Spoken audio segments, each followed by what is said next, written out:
Hello, welcome everybody. My name is Raj Gupta. I'm your host today. We are going to be talking to you about the upcoming ASRA spring meeting. This is going to be in Orlando, Florida. It's coming up in just a few weeks, and we have so many exciting things to tell you about this meeting that I brought a bunch of the program participants, a program committee chair, and the members of the program committee to tell you about this meeting.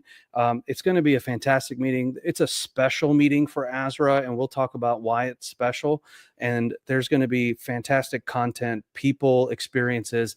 I think you guys are going to love all of this. So without further ado, I want to bring everybody onto the panel. And so I'm going to include everybody here. Here we go. Hey, everybody. How are you? Very well, thank you. Thanks for having us, Raj. So I'm going to start before we get into everybody's topics and talk a little bit about this meeting. Vishal, I just want to introduce you. Vishal Uppal is the program chair for this meeting. This is a 3-year effort we put him through to get this meeting on the books and actually available for you guys. There's a lot of work that goes into this. And so, Vishal, you want to just give a couple sentences about that experience and what you have as far as excitement for this coming meeting? I'm super excited about this meeting. It's a 50th anniversary meeting, and I had a huge honor for being the scientific program chair. But one of our key members of the planning committee, Dr. Hari Kalagara from Mayo Clinic, Jacksonville, has to start a liver transplant very soon. And he has been instrumental in designing the POCUS section of our meeting. So I will let him jump in first and tell us why he's so excited about this meeting. Yeah, Hari, you're always excited. You're dressed for surgery here, so we want to give you a minute to share all your excitement. Let's throw you up here. Tell us a little bit about what this meeting is going to be. Thank you, Dr. Raj Gupta and Vishal Uppal. Can't wait for the next 2 weeks for this meeting. This is a special meeting with the Golden Jubilee celebrations. The main thing, as Vishal was telling, I'm more keen and very enthusiastic about the focus part of this meeting. One of these highlights of this meeting is huge focus components involved into this one. We kick off the meeting with the focus session. They're talking about the GLP-1, talking about the VEXs, how to assess your fluids, and a focus for ACLS and focus for volume assessment. So starting an ASRA meeting with the focus is one of its kind. So I'm so delighted. Don't miss the opening ceremony and the opening focus session. Along that, other important things is every day morning workshops, 8 o'clock, you are fasted, models are fasted, come and do gastric scannings. That's a take-home message. Don't miss it. This is the new focus everybody should learn. We had every day, along with regional, we added gastric. So use this focus gastric scanning sessions every day in the morning. Couple of things, we have a lot of PBLDs, especially focus for ACLS, focus for volume assessment, focus, and focus case-based discussions. It's all about focus. You come to this, you don't miss your ultrasound. And you will extend using your ultrasound just beyond needles. That's the message we want to give you. This is beyond regional anesthesia. I can't wait. This is one of the best meetings you will ever see in the ASRA in 50 years. The most important, another exciting parts of the meeting, which I want to, or particularly I'm interested, is firing events, pro-con debates. Okay. Those are always great. Excellent. Yeah, those are great. Yeah. We have one on Friday around 4:30. So we are talking, is opioid free versus opioid non-free? Which one is the best? And spinal versus GA, which we all know, which keep fighting. These are the two pro-con debates on a Friday evening.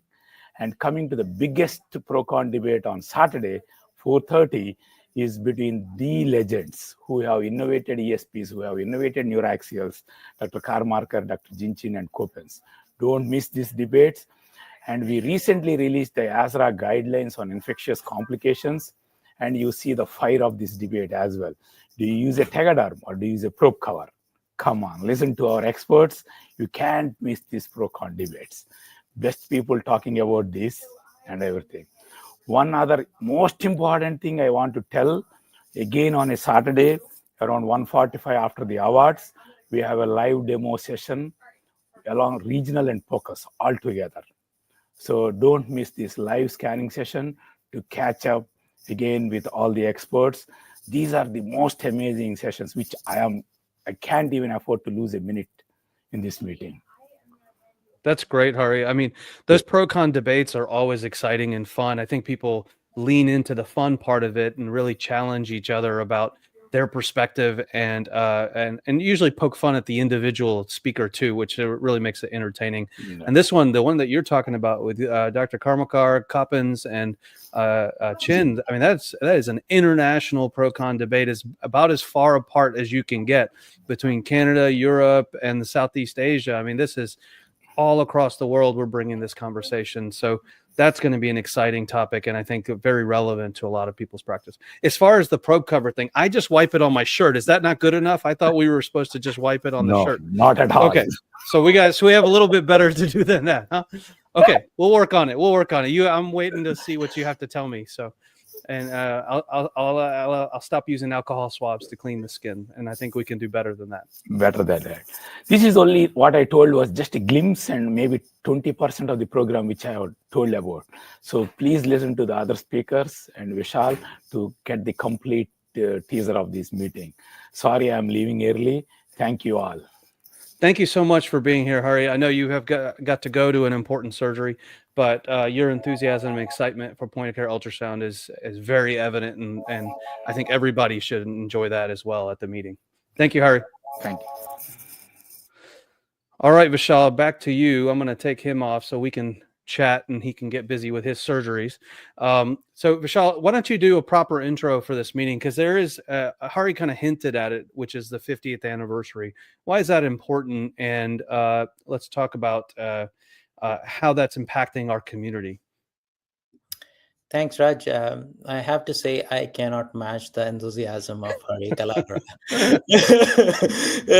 You could see him, you could hear him, and you could also hear his pager went off as soon as he stopped talking. Otherwise, I'm pretty sure he could have kept going on and on about the exciting meeting. And although he mentioned focus all the time, but again, when he was talking, he talked about a lot of regional anesthesia topics as well. So it's a perfect mix of regional anesthesia and focus. And you already mentioned it's a 50th anniversary meeting, so it cannot get bigger. You know, it's been 50 years of regional anesthesia, and we are excited to celebrate. Our meeting theme is safety, efficacy, and innovation. And innovation, which includes artificial intelligence. We have amazing lineup of speakers.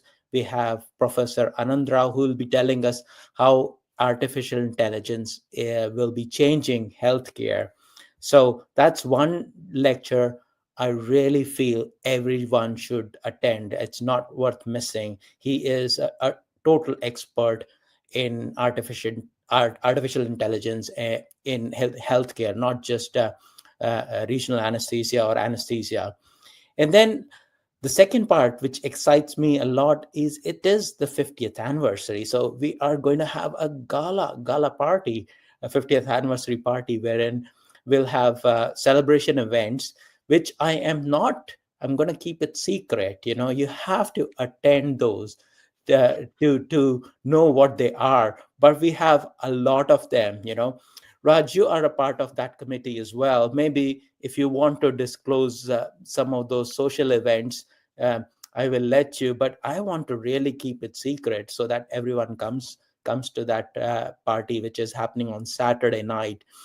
And not to forget that we are in Rosen Shingle Creek Resort, which is a luxury resort. There is going to be amazing facilities, including pool, fitness club, tennis courts, and free shuttles to where else but nothing but Universal Studios and the SeaWorld and Disney. So after you're done with all the learning, there will be enough time to go and enjoy some of these world-class facilities, Disney World, Universal Studios with your family. So please bring your families along and let them have fun as well. Although you will be busy with the meeting, because it's the meeting not worth missing. And the final thing I want to talk about is a program which we have put in, as Raj said, 3 years into making it perfect, which is modern, topical. It's got a range of topics, including best practice, top papers, and you name it. And we talked about focus and debates as well. And then finally, I want to say that we heard you each time we had this feedback from participants that they want more interaction with faculty.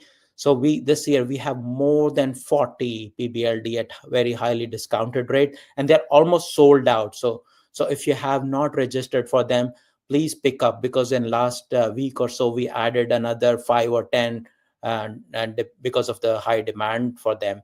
And also the workshops, we have more than 20 workshops and multiple interactive sessions.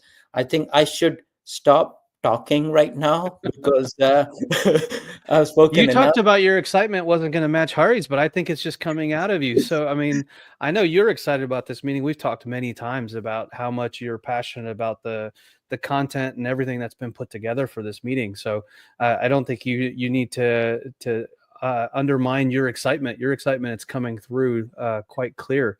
This meeting is, Vishal said it really well. I know the board and the program committee, we look through everybody's comments and say, okay, what is it that people want? What is it that people need? Those connections, those opportunities to network are so important. Those ability to build relationships that span not just one meeting, but multiple years really helps people in their career, helps people in their practice. Sara, you want to talk a little bit about some of the opportunities to network at this meeting? So this is Sara Amaral. Sara's at Duke, and she's also on the planning committee. And Sara, welcome. Thank you for joining us. Thank you, Raj. Thank you for inviting me. It's such a pleasure to be here. I do. Obviously, for those who don't know me, I'm Portuguese and I came from Brazil, and I started all my career in these meetings, in the social events. And that's why it was a special thing for me that I wanted to highlight. Because when I think back, really most of the game-changing moments in my career that allowed me to come here, they happened in the hallways between sessions, in the coffee breaks, but mainly in the social events. So these are spaces where, it's just not online. It's not just online or social media or a Zoom call, which are obviously great. But you do have the in-person feeling to it, and real conversations happen, and it's where a quick introduction can become into a mentor, a collaborator, or even a job down the line. So that's why I'm personally so excited about social events at ASRA. And I know Dr. Vishal Uppal does not want to talk much about the party on Saturday night. That's a secret.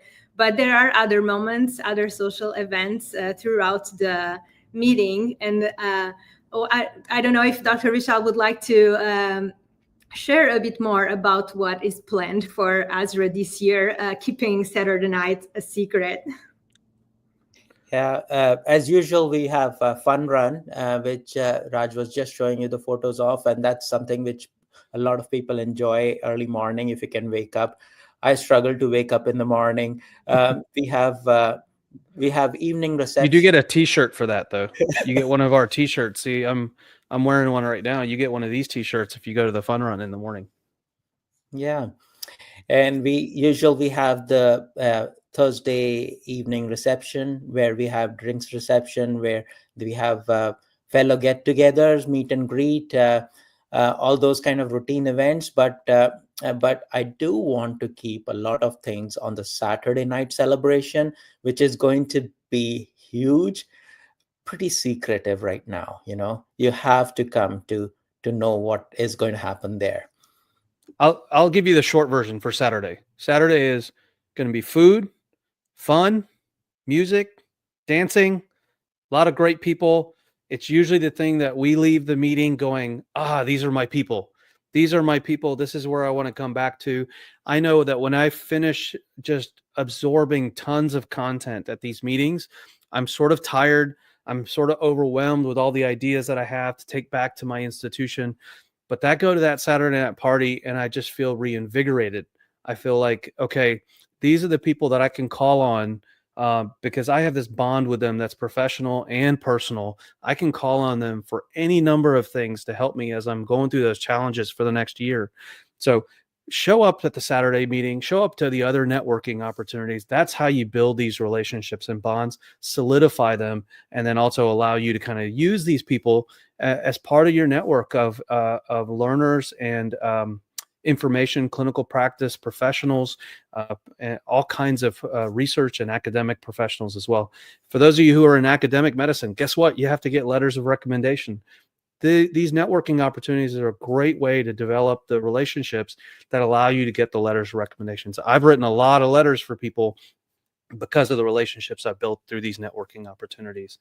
So the rest of the stuff, the specifics of the meeting, I do want to do a plug for, there are certain institutions that we're promoting doing a whole table as a sponsorship for this 50th anniversary gala. I know Vanderbilt is buying a table to kind of help support the organization, support the mission, and to show our appreciation for everything that ASRA does. So I hope some of the other big institutions out there are getting their table. So we want to see that kind of representation at this organization, show how powerful regional anesthesia acute pain is in this medical field. Ryan? Yeah, go ahead. You wrote or you said something very beautiful, reflecting at the past and looking forward to future, something like that you said about the meeting. Can you repeat that? I can't remember exact words.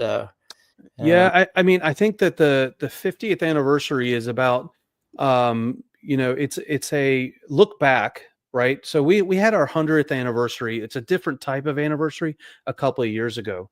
So the 100th anniversary was talking about the very, very start of ASRA, the first time around. And that was very much focused on a look back of where we've come, how far we've come over that 100 years. The 50th anniversary is the modern ASRA. So that was when it was reinitiated, restarted 50 years ago. And we're celebrating that 50 years. Again, the history of it, the importance of everything that's come to get us to the modern version of medicine, regional acute pain, POCUS, all of these things that we're doing in perioperative medicine. But I think that this should be a turning point. We should also be looking forward as much as we're looking back. We should be looking forward to the next 50 years. Where are the next innovations? Where are the next relationships that we're going to build? How do we expand better patient care with the tools and skills that we have? Where does academics and research play a factor? What are we missing in our research? What do we need to go to? So I think that we should use this moment as sort of a turning point, a reflection back to appreciate everything that's come, but not a only reflection back. It should be a inspiration for the future as well. For our young professionals coming out of training and starting their careers, how do we inspire them for the next stage of the 50 years of ASRA coming forward? We're not going anywhere. Let's make sure this organization is strong, vibrant, and full of content. So I think that's Vishal. That's kind of what we were talking about at the board meeting. We really want to look forward as well as back. Ryan, looking forward is Ryan. He's the future. So next. So Ryan D'Souza is one of our really active, enthusiastic members. Ryan does a wonderful thing. He brings a lot of chronic pain into our acute pain world, and so he gets to straddle a lot of these lines. He's also one of our younger professionals at Mayo Clinic. He's talking to people across organizations. He's talking to people on social media. He's reaching out to trying to figure out where the next stages of this organization are. Ryan, you want to talk a little bit about sort of how this meeting kind of sets us up for that future? Yeah, thank you a lot, Raj. I would say, I would like to echo what you just said about ASRA's future and kind of its past, building on its past. I think I consider ASRA to be the premier gold standard society. I think ASRA is very well positioned currently and moving forward. I think one of the biggest strengths of ASRA is its collaboration with regional anesthesiologists and chronic pain. but also taking it the next step. If you look at a lot of the collaborations and efforts that have been conducted within ASRA, they include a lot of other specialties that are outside the scope of anesthesia. And so we're talking about, physical medicine rehabilitation specialists. We're looking into neurosurgery. So I think that's what really sets ASRA apart from a lot of societies. It's multidisciplinary collaboration, and then also across, different types of occupation. So not only physicians, but looking into nurses and advanced practice providers and everything. So I think it's a very inclusive society. And so I think, to answer your question directly, I think ASRA is very well positioned kind of moving forward.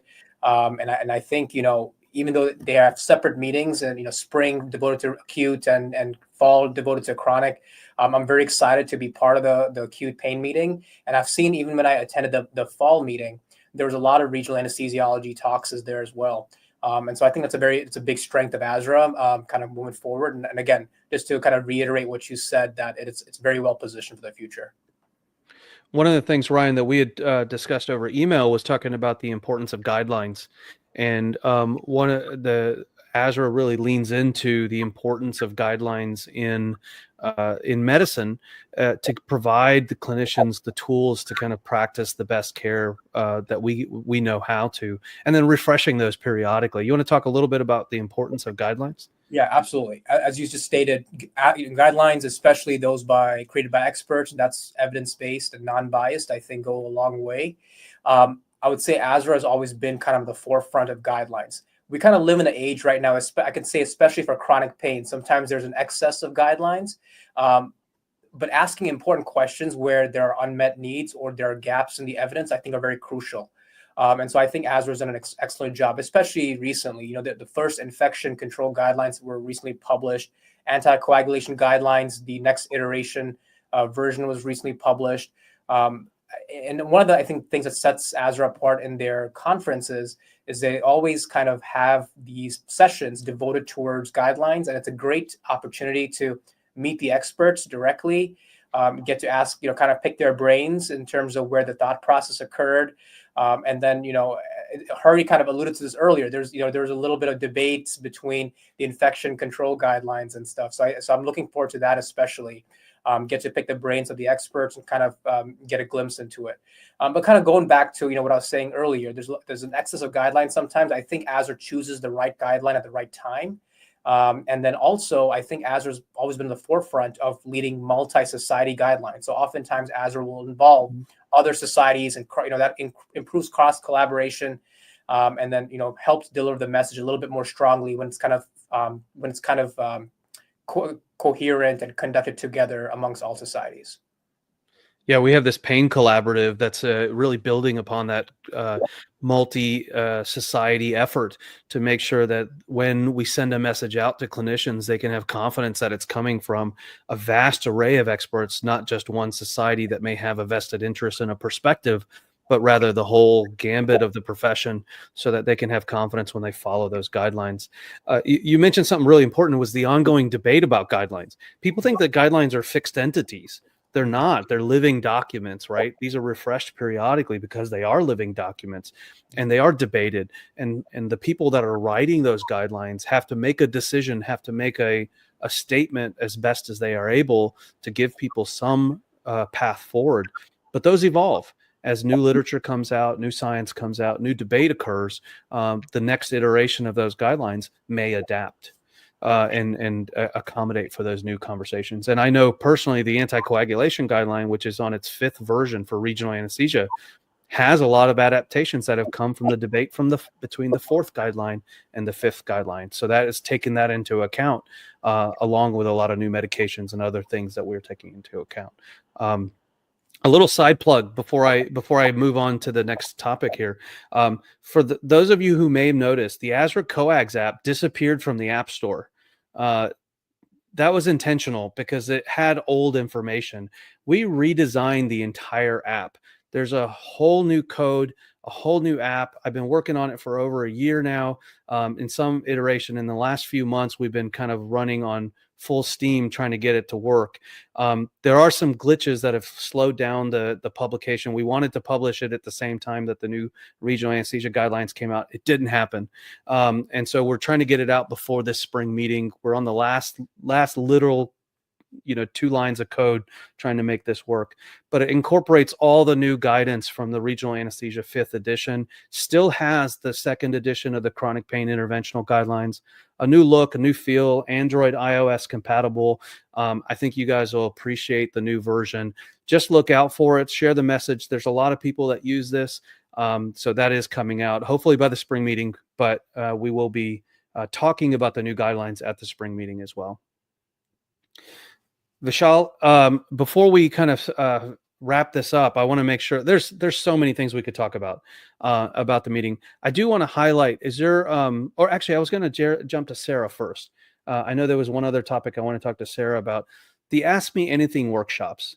You emailed me about this. So this is a new type and style of workshop. Sara, you want to talk a little bit about what this is, what the thought process is behind it, and why people should sign up, because it's probably one of the most valuable workshops they could attend. Well, sure. First, I completely agree. I think they may be overlooked because maybe people don't know what they are. But it's not every day that you get face-to-face with experts. Obviously, you do have that in any workshop, like it's in small groups, you do have a different kind of interaction. But this is different. This is not a workshop that you go, it's just knee, just chest or whatever, which is obviously great, but then you want to do them all and you can't choose. And then Right. This kind of workshop allows you to just go there and ask anything. So it's really on demand with the experts that write the articles, lead the research, and speak on the big stage.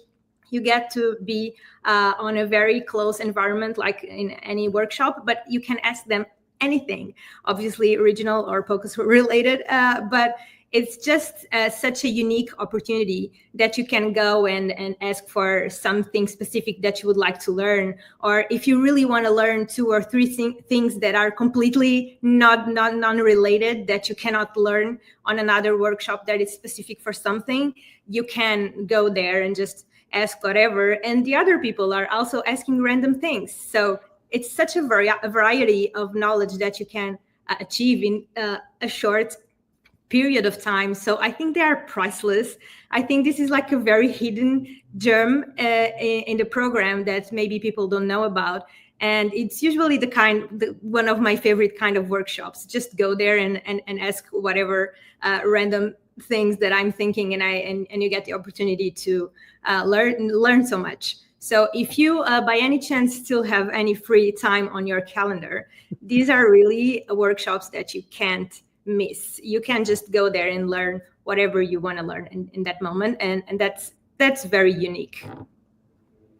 There's a lot of people that feel like there's like a little hurdle, that they've tried something, they've read about it, they actually went to a workshop, but there's one little hurdle that they can't figure out. There's one thing about a block or a technique or that they've just been frustrated with, and it keeps them from kind of going full bore in using a technique in their practice. And a routine workshop sometimes doesn't give you the chance, the flexibility, because you got 5 people trying to learn and scan the same thing. It doesn't help you with that unique problem that you have. So I encourage you to go to these, because this is the opportunity you have not one-on-one, but in close relationship with these faculty to ask those unique questions. Here's the funny thing. There's a lot of people I've learned that are embarrassed to ask these questions. But what comes out when we do these sessions is everybody at the session had the same question. Nobody wanted to ask it. And so the learning you get not only from your question, but what other people ask, those are often the little things that nobody really puts into their slides. They don't put into routine teaching, but that's the significant little piece of information you needed to get from here to there. I feel like I still have a couple of the little hurdles when I'm doing gastric ultrasound. I've got like 90% of the technique right, but I feel like if I could just put Hari in a corner and say, this is where I keep struggling. I would get it, I would have it, and I would nail it every time, but it just feels like there's that little 5% or so. So these are the kinds of workshops that you should sign up for, and I really think will make a big difference for you.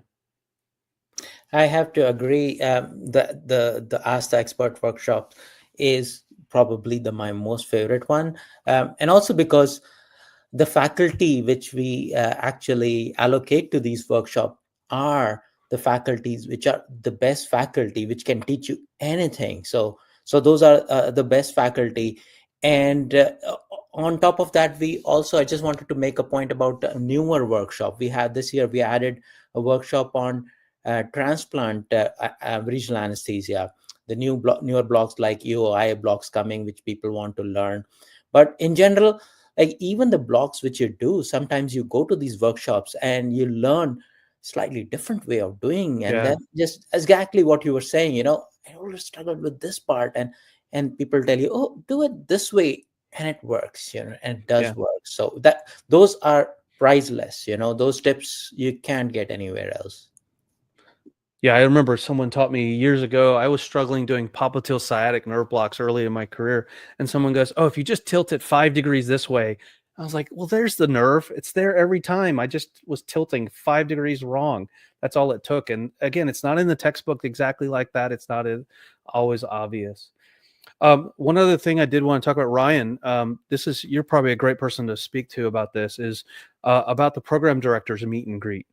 One of the really important components of our organization is our residents and fellows, and the interaction that the program directors have with our aspiring fellows is really important, both on the regional side and the chronic pain side. We're in a world right now where a lot of people aren't going into fellowships, but I have a suspicion that's going to change very soon. And these fellowships are going to get really competitive again in the next year or two. So talk to me a little bit about what that opportunity is, why it's so important, and how people can get involved with it. Absolutely. So to your point, the job market is always fluctuating. I agree with you. I think fellowships are definitely going to get competitive again, and more interest is going to be built on it. I would say the fellow program director meet and greet is probably my favorite event, and it kind of is very nostalgic because it dates all the way back to when I was a resident, and I would kind of go in there and try to network and try to potentially increase my chances for fellowship. And it's a good way to kind of pick on some of the leaders in our field, some of their brains, and try to see what they're looking for in applicants. But really, again, going back to the common theme that all of us have made, Sarah's mentioned this, Vishal's mentioned this, Hari mentioned this, and you mentioned this, that the theme of the meeting, it's really one of the biggest goals is to network and kind of build those connections. And so that is, again, I think it's a very good opportunity. It's supposed to be a social event, and it's supposed to, you can get all your questions addressed there in a more informal setting with some of the leaders in our field. Again, I mentioned kind of the nostalgia dating back all the way to when I was a resident. So I don't know if Sarah also could kind of allude to that as well, but I would say it was definitely it's a very touching, personal moment to be able to participate in that. I'm glad that they have it both for regional and chronic pain. And it's a very good event to attend. Yeah, and Sarah, go ahead. Oh, sorry. Yeah, no, I was just going to agree with Ryan that I'm in a weird position because I came from abroad. But again, my entire US-based career was made in these events, including the meet and greet from ASRA San Diego, which was crucial for me. And it's just so worth it because you never know who you're going to meet. And sometimes you meet people that you've been talking with on social media, or you had interviews with on Zoom, and you can actually meet them live. And it's just different. Online world is great, and obviously I think that as a social media person, but there's nothing like face to face and really know and get to know everyone and make meaningful connections. And it's not just professional connections, you make friends. And you just keep going to the meetings year after year, and you get closer to people, and it's just amazing. And it's definitely the best part, not just that event, but all the social part of the conferences. Specifically, ASRA Spring is just, It's just the best part. The lectures are great, but the network It's high energy. is priceless. Yeah, it's high energy. I always say that it's like going back to summer camp. You know, you go back and see your friends at camp, you do some activities, you learn some new skills, but really you're so excited to see your friends again that it keeps you energized and reinvigorated for another year. Part of the reason I do this podcast is because I like talking to all of you guys. And so it gives me a chance to do it virtually, but then it's nothing quite like doing it in person. I do want to mention that, you know, we have a resident fellow committee actually within ASRA. And so far up to this point, it's really been, focused in the chronic pain world for the residents and fellows in chronic pain. But we're making an active push to make sure that the acute pain and regional residents and fellows are getting more involved in this committee. So you're going to see more presence and more opportunities for residents and fellows to join this committee, be active and part. And I put a challenge out there to our regional and acute pain colleagues, trainees. The chronic pain guys are doing a great job with that committee. I mean, they're just having a blast. They're putting out content. They're energized. They're motivated people. And I'm thoroughly impressed with the people that come out of that committee. I challenge our acute pain regional folks to do the same thing. We've got such a vibrant community, and I think that they don't even know that this opportunity exists to speak right to the board and tap into the resources this organization has. So this meeting right now is going to be sort of the reinvigoration of the acute pain and regional resident and fellow committee. I want to see more of you guys get involved in that committee. Vishal, we've been talking for about a half hour. I think we could probably talk for 2 hours about the meeting. I don't think we could talk for 3 days because that would be actually the whole meeting. But I want to give you a sort of a final word on what people should be excited about this meeting, what they should sign up for, and all the wonderful things that you guys have put together.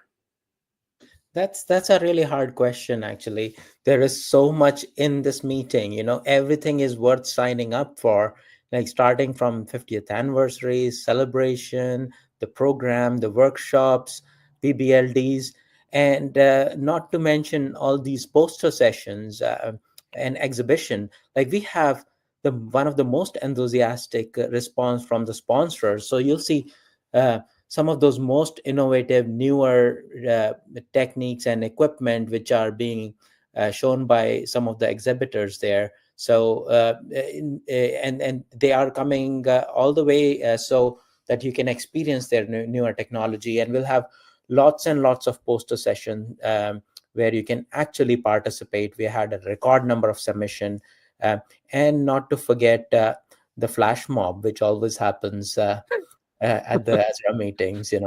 We might have more than one this time. Yeah, I think that's becoming a little a theme for our meetings now, is the flash mob thing. But you mentioned something really important. Your theme for the meeting is safety, efficacy, and innovation. The innovation part's really important. Innovation is always partnered with industry and academics. And we don't shy away from that relationship. We obviously have our exhibit hall where people can see things, but we have posters that are done from our industry partners with academic collaboration. We present posters. We allow that to be presented. Some people think that ASRA shies away from industry. We don't. We actually try to elevate the work that they're doing. If it's done in a scientific method, we don't really care that it's coming from industry or academics.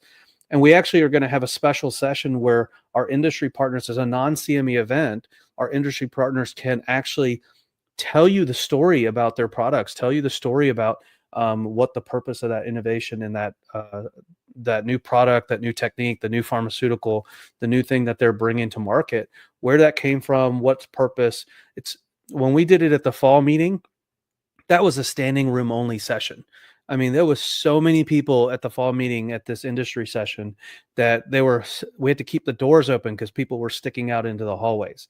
So I encourage you to go pay attention to the details of the program. There's so many wonderful opportunities, from lectures, workshops, PBLDs, posters, exhibit hall, innovation sessions, social events. Again, on and on and on. This is why it takes 3 years to plan this thing, because there's so much packed into this meeting. Vishal, I'm going to give you the final word, and then we'll wrap up here.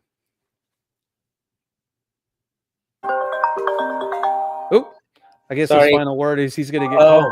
My wife is calling. Oh, that is going to be the final word here pretty soon. I know she will be joining us as well. So as I said to you, the final word is just don't come alone. Come with your families and make them a part of this this 50th anniversary event, and let them enjoy the facilities as well. It's going to be something which you can remember as families, not just as individual, not just with your ASRA family, but your own family as well.